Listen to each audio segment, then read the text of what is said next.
Je me souviens encore de ce moment où j'ai compris que ma vie allait basculer à jamais. J'étais là, dans ce bureau luxueux, tenant dans mes mains tremblantes des documents qui pourraient détruire l'homme le plus puissant de l'entreprise, celui-là même qui venait de m'humilier devant tout le monde. Bonjour, je m'appelle Ousmane, j'ai 28 ans et je viens du Sénégal. Ce que je vais vous raconter aujourd'hui va vous faire comprendre que parfois, ceux qu'on méprise le plus sont exactement ceux qui détiennent votre destin entre leurs mains. Avant que je vous raconte cette histoire incroyable, je vous demande de vous abonner à la chaîne et de laisser un like. Ça m'aide énormément à continuer de partager ces récits avec vous. Tout a commencé il y a 3 ans, quand je suis arrivé en France avec un rêve simple, offrir une vie meilleure à ma famille restée à Dakar. J'avais un diplôme d'ingénieur en informatique, 15 ans d'expérience dans des entreprises sénégalaises respectées, et une détermination à toute épreuve. Je pensais naïvement que mes compétences parleraient d'elles-mêmes, mais la réalité française m'a frappé comme un mur de béton. Chaque entretien se terminait de la même façon. Votre profil est intéressant, mais nous recherchons quelqu'un avec une expérience locale. Expérience locale. Ces deux mots sont devenus mes pires ennemis. Comment acquérir une expérience locale si personne ne vous donne votre chance ? Les mois passaient, mes économies fondaient comme neige au soleil. Ma femme Fatou m'appelait chaque semaine depuis Dakar, sa voix trahissant une inquiétude grandissante. « Ousmane, tu es sûr que tout va bien ?» me demandait-elle. Moi j'essayais de garder le moral dans ma voix. « Oui, ma chérie, bientôt tu pourras me rejoindre avec les enfants. » Mais au fond, je commençais à douter. C'est alors que j'ai vu cette annonce « Recherche agent d'entretien de nuit, société Technovision ». Technovision était l'une des plus grosses entreprises de technologie en France. Leur siège social, un building de verre et d'acier de 15 étages dans le 8e arrondissement, était un symbole de réussite. Moi qui rêvais d'y travailler comme ingénieur, j'allais finalement y entrer, avec un balai à la main. Le premier jour, j'ai enfilé mon uniforme bleu marine. Dans le miroir des toilettes du sous-sol, j'ai regardé cet homme que j'étais devenu, diplômé d'ingénieur transformé en agent d'entretien. Mes parents m'avaient envoyé étudier avec leurs dernières économies, convaincus que l'éducation était le chemin vers un avenir meilleur. Si seulement ils pouvaient me voir maintenant. Mais j'ai serré les dents. Ce travail était temporaire, me disais-je. Juste le temps de me stabiliser, d'apprendre le français parfaitement, de comprendre les codes de ce pays. En attendant, j'allais nourrir ma famille et garder ma dignité. Mon superviseur, M. Dubois, était un homme sec d'une 50aine d'années qui avait cette façon particulière de vous parler sans jamais vous regarder dans les yeux. « Vous vous occupez des étages 10 à 15, m'a-t-il dit le premier soir. Ces étages, c'est la direction. Du beau monde, alors on fait attention, on ne touche à rien d'important, on ne traîne pas, et surtout, on reste invisible. Rester invisible. Voilà ce que j'étais devenu en France. Un homme invisible. Les premiers mois ont été difficiles. Travailler de 22h à 6h du matin, puis essayer de dormir le jour dans mon studio bruyant de Belleville, ce n'était pas évident. Mais petit à petit, j'ai développé ma routine. Je commençais toujours par les bureaux du 15e étage, l'étage de la direction générale. C'était là que régnait Philippe Moreau, le PDG de Technovision. 45 ans, costume sur mesure, montre qui valait probablement plus que mon salaire annuel. Je l'avais aperçu plusieurs fois, toujours pressé, toujours au téléphone, parlant fort comme si le monde entier devait l'entendre. Son bureau d'angle offrait une vue imprenable sur Paris. Les murs étaient couverts de diplômes, de photos avec des personnalités politiques et économiques, de trophées divers. Un soir, vers 2h du matin, je nettoyais son bureau quand j'ai remarqué qu'il avait laissé son ordinateur allumé. L'écran affichait des graphiques, des chiffres. Malgré moi, mes yeux d'ingénieur ont été attirés. Ce que je voyais n'avait aucun sens. Les revenus déclarés ne correspondaient pas aux flux financiers réels. Il y avait des transferts vers des comptes offshore, des factures fictives, tout un système complexe que je reconnaissais pour avoir étudié la comptabilité d'entreprise. Je me suis éloigné rapidement. Ce n'était pas mes affaires. Mais cette image est restée gravée dans ma mémoire. Les semaines suivantes, je n'arrivais pas à oublier ce que j'avais vu sur cet écran. Chaque fois que je nettoyais le bureau de Philippe Moreau, mes yeux étaient irrémédiablement attirés par les documents qui traînaient parfois sur son bureau. Des contrats avec des entreprises fantômes, des virements suspects, des notes manuscrites avec des montants astronomiques. Un ingénieur ne perd jamais ses réflexes d'analyse. Malgré moi, je commençais à reconstituer le puzzle. Technovision était impliqué dans un système de blanchiment d'argent sophistiqué. Il créait de fausses sociétés de conseil, facturèrent des prestations inexistantes et faisaient transiter l'argent par des paradis fiscaux avant de le réinjecter dans l'économie française. C'était du grand art criminel. Mais qui étais-je pour dénoncer cela ? Un simple agent d'entretien immigré. Qui me croirait face à l'un des hommes d'affaires les plus respectés de France ? C'est alors qu'un événement a tout changé. Un mardi soir, vers 23h30, je terminais le nettoyage du 12e étage quand j'ai entendu des voix qui montèrent du hall d'entrée. C'était inhabituel. Normalement, à cette heure, le bâtiment était désert. J'ai jeté un œil par la fenêtre qui donnait sur l'entrée principale. Philippe Moreau était là, en grande discussion avec un homme que je ne connaissais pas. Un type massif, au crâne rasé, avec cette allure qu'ont les gens habitués à la violence. Ils parlaient fort, leurs gestes étaient tendus. J'ai ouvert légèrement la fenêtre pour essayer d'entendre. « Les transferts doivent être effectués avant vendredi, Philippe. » Mes associés commencent à s'impatienter. « Je sais, Victor, je sais, mais il faut que ça reste discret. Si les autorités... » « Les autorités ne sauront rien si tu fais ton travail correctement. Sinon, l'homme a fait un geste éloquent en passant sa main sous sa gorge. Mon sang s'est glacé. Ce n'était plus seulement du blanchiment d'argent. Philippe Moreau était impliqué avec des gens dangereux, très dangereux. Ils sont rentrés dans le bâtiment. J'ai rapidement éteint les lumières du 12e et je me suis caché dans un bureau. Je les entendais monter les escaliers, leur voix résonnant dans la cage d'escalier. Le problème, Victor, c'est que quelqu'un pourrait avoir accès aux informations sensibles. Mes employés? Tes employés, tu les contrôles. Et pour les autres, on sait s'en occuper. Ils sont arrivés au 15e étage. J'ai attendu quelques minutes avant de descendre discrètement pour continuer mon travail aux étages inférieurs. Mais cette conversation ne sortait plus de ma tête. Les jours suivants, j'ai commencé à faire plus attention. Je notais mentalement les détails suspects, les conversations téléphoniques que j'entendais parfois quand Moreau pensait être seul. Petit à petit, l'ampleur du système criminel se dessinait. Technovision n'était qu'une façade. La vraie activité, c'était de blanchir l'argent de la mafia russe en Europe. Un soir, en nettoyant son bureau, j'ai trouvé un document oublié dans une corbeille. C'était un brouillon d'email avec des instructions précises pour un transfert de 50 millions d'euros vers un compte aux îles Caïmans. Le nom du bénéficiaire final était clairement celui d'un oligarque russe recherché par Interpol. J'ai photographié le document avec mon téléphone. Pour la première fois depuis mon arrivée en France, j'avais l'impression de détenir quelque chose de précieux. Mais que faire de cette information ? C'est à ce moment-là que ma vie a basculé définitivement. Le lendemain matin, vers 6h, j'étais en train de finir le nettoyage du hall d'entrée quand Philippe Moreau est arrivé exceptionnellement tôt. Il n'était pas seul. 3 hommes l'accompagnaient, dont le fameux Victor que j'avais vu l'autre soir.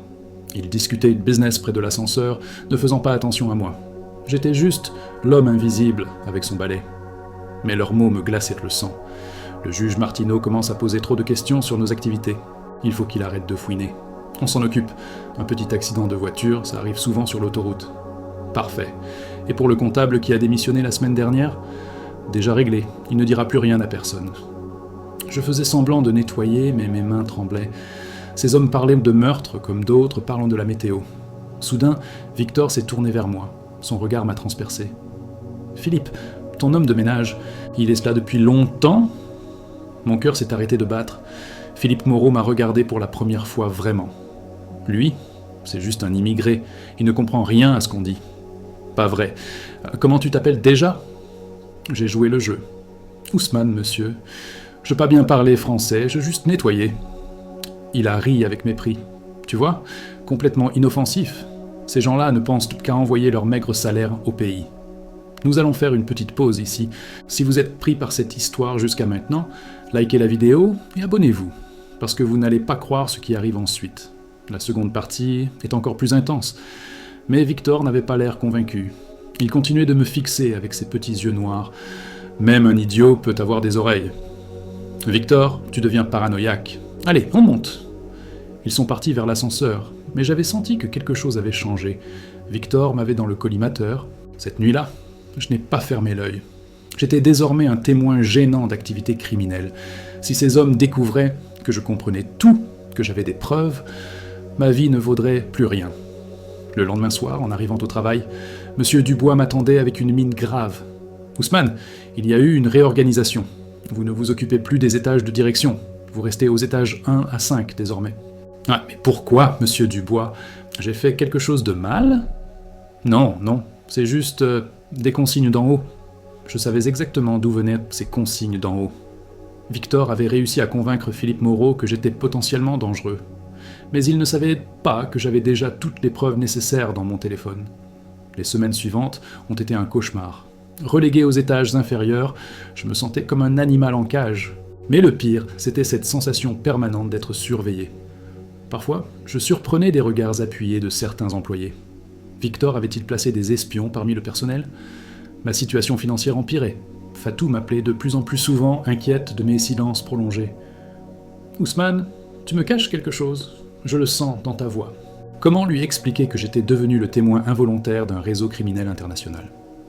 Un matin, en rentrant de ma garde de nuit, j'ai trouvé ma porte d'entrée légèrement entr'ouverte. Mon sang n'a fait qu'un tour. Mon studio avait été fouillé de fond en comble. Mes affaires étaient éparpillées, mes tiroirs retournés. Ils cherchaient de quelque chose. Heureusement, mon téléphone avec les photos compromettantes était toujours dans ma poche. J'ai compris que le danger se rapprochait. Il fallait que j'agisse, et vite.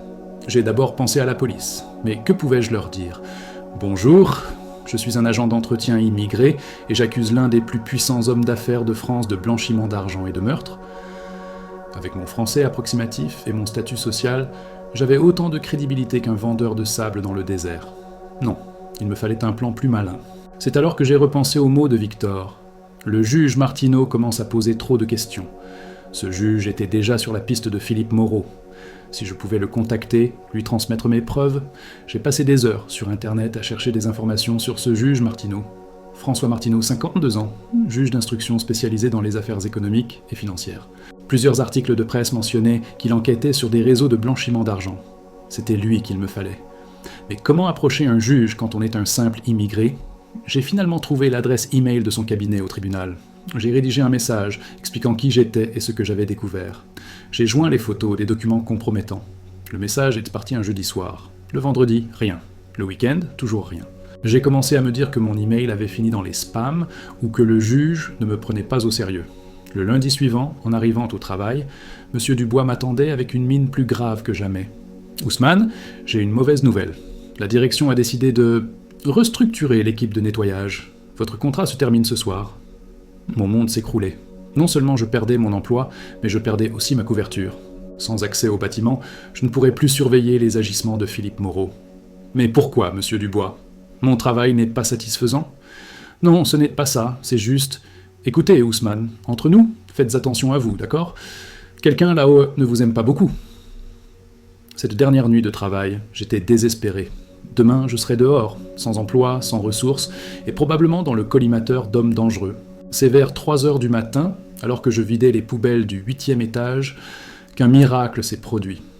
Mon téléphone a vibré, un numéro inconnu. « Allô? Monsieur Ousmane? Ici François Martineau.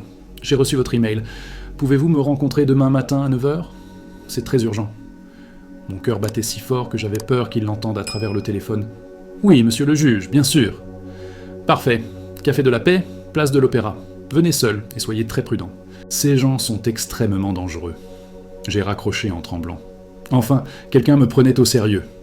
Le lendemain matin, j'ai retrouvé le juge Martineau au café convenu. C'était un homme distingué, aux cheveux gris, avec ce regard perçant qu'ont les gens habitués à démasquer les mensonges. « Monsieur Ousmane, ce que vous m'avez envoyé est explosif. Ces documents confirment nos soupçons. Nous enquêtons sur Philippe Moreau depuis 6 mois, mais nous n'avions pas de preuves aussi directes. Que va-t-il se passer maintenant, monsieur le juge ? Nous allons procéder à une perquisition dans les bureaux de Technovision, mais il nous faut plus d'éléments. Ces criminels sont malins, ils ont sûrement déjà fait disparaître une partie des preuves. Accepteriez-vous de nous aider ? Comment ça ? Vous connaissez les lieux mieux que personne. Vous savez où Philippe Moreau cache ses documents les plus sensibles.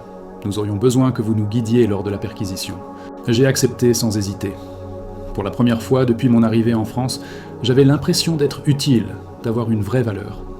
2 jours plus tard, à 6h du matin, une vingtaine de policiers se sont présentés devant Technovision avec un mandat de perquisition. J'étais avec eux, en qualité de témoin et de guide. Voir Philippe Moreau me noter dans le hall d'entrée où il m'avait tant de fois humilié, ça n'avait pas de prix. Ses yeux ont croisé les miens et j'y ai lu une surprise absolue. Comment ce simple immigré avait-il pu orchestrer sa chute ? Mais le plus beau restait à venir. En fouillant son coffre-fort personnel, les policiers ont découvert bien plus que prévu. Non seulement les preuves du blanchiment d'argent, mais aussi des documents révélant l'assassinat du juge précédent qui enquêtait sur l'affaire et la corruption de plusieurs hauts fonctionnaires. Victor et ses associés ont été arrêtés le même jour dans une opération coordonnée. Mais ce n'était pas fini. 1 semaine après l'arrestation de Philippe Moreau, le juge Martineau m'a contacté pour me donner des nouvelles de l'enquête. Les révélations s'enchaînaient, le réseau criminel était bien plus vaste que nous l'imaginions.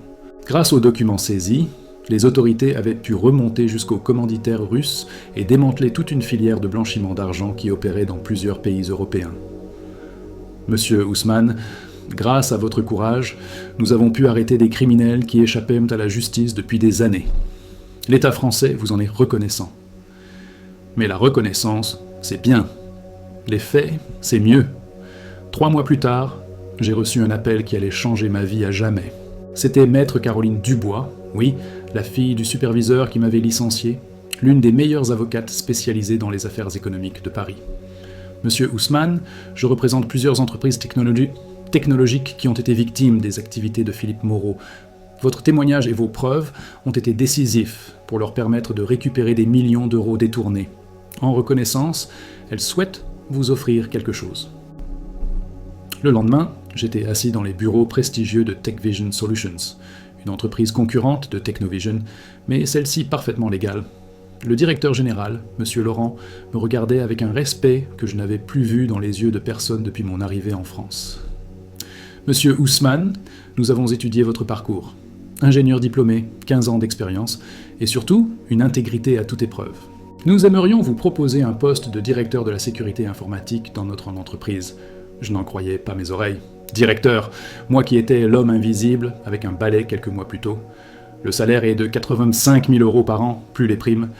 Nous nous occupons également de toutes les démarches pour régulariser votre situation et faire venir votre famille en France. Cette nuit-là, j'ai appelé Fatou depuis mon nouveau studio dans le 16e arrondissement que l'entreprise m'avait trouvé. Fatou, ma chérie, prépare tes valises et celles des enfants. Votre avion arrive la semaine prochaine. Elle a pleuré au téléphone. Moi aussi. 6 mois plus tard, Philippe Moreau était condamné à 20 ans de prison ferme. Victor et ses associés ont pris perpétuité. Leurs biens ont été saisis et une partie a été redistribuée aux victimes de leurs activités criminelles. Quant à moi, j'ai reçu une prime de 500 000 € du gouvernement français pour mon rôle décisif dans cette affaire. Avec cet argent, j'ai pu acheter un appartement à Neuilly pour ma famille et même envoyer de l'argent à mes parents au Sénégal pour qu'ils puissent enfin prendre leur retraite. Mais le plus beau cadeau, ça a été quand ma petite Aïcha, 8 ans, m'a dit après sa première journée d'école en France « Papa, ma maîtresse a dit à toute la classe que tu es un héros qui a arrêté des méchants. Je suis fier de toi. » 1 an après cette aventure, j'ai été invité à une conférence sur l'intégration des immigrés en France. Dans l'assistance, il y avait des ministres, des chefs d'entreprise, des journalistes.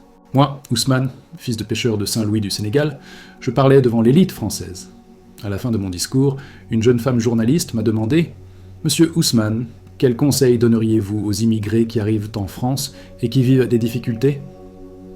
J'ai souri en repensant à cette nuit où je nettoyais les bureaux, invisibles aux yeux de tous. Je leur dirai ceci.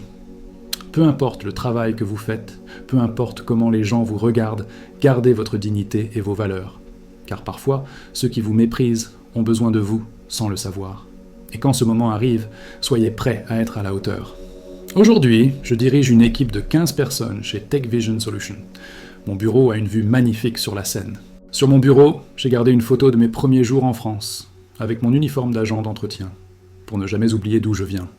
Et parfois, quand je croise des agents d'entretien dans les couloirs de l'entreprise, je m'arrête toujours pour leur dire bonjour. Parce que moi, je sais qu'aucun travail n'est invisible, et qu'aucun homme ne devrait l'être. Philippe Moreau avait raison sur une chose, j'étais effectivement en train d'envoyer de l'argent à mon pays. Mais pas mes maigres salaires, comme il le pensait. Avec ma nouvelle situation, j'ai pu créer une fondation qui finance les études d'ingénierie pour les jeunes Sénégalais défavorisés. Parce que l'éducation, comme me l'ont toujours dit mes parents, c'est la seule richesse qu'on ne peut pas vous voler. Parfois, la justice a le visage d'un immigré avec un balai. Philippe Moreau l'a appris à ses dépens. Si cette histoire vous a touché d'une manière ou d'une autre, likez la vidéo pour que plus de personnes puissent l'entendre, et abonnez-vous à la chaîne pour ne pas rater les prochaines. Maintenant, nous voulons savoir de votre part. Quel a été le plus grand retournement de situation que la vie vous ait réservé ? Commentez ci-dessous. Merci de nous avoir écoutés.